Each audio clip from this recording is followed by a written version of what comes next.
అబ్బాయిలు అమ్మాయిల్ని చాలా బలహీనులు అంటారు. అది నిజమే. ఎందుకంటే అబ్బాయిలు అమ్మాయిల్లా పుడితే వాళ్ళు అమ్మాయిల్లాగా బలహీనులవుతారు. ఎంతైనా తాడి చెట్టుకి, తులసి మొక్కకి తేడా ఉంటుంది కదా! భగవంతుడు ఎముకలు బలంగా ఇచ్చాడు మగవాడికి. అయితే ఈ గర్వంతో ఎలా పడితే అలా కొందరు అబ్బాయిలు జిప్పు సరిగ్గా వేసుకోరు. అంత బలమైన అబ్బాయికి భగవంతుడు మృదువైన అవయవం ఒకటి పెట్టాడు. అది చాలా సున్నితంగా ఉంటుంది. మనం జిప్పు సరిగ్గా అబ్బాయిలు వేసుకోకపోయినా ఎంత ప్రమాదమో వాళ్ళకి తెలీదు. జిప్పు సరిగ్గా వేసుకోవాలి. జిప్పు వేసుకోకుండా తిరిగే వెధవులు ఉన్నారు. జిప్పు వేసుకోవడంలో శ్రద్ధ పాటించకపోతే భయంకరమైన నొప్పితో చనిపోతారు అబ్బాయిలు. అది గుర్తు పెట్టుకోండి అబ్బాయిలు.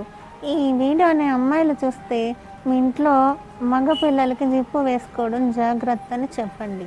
Subscribe please.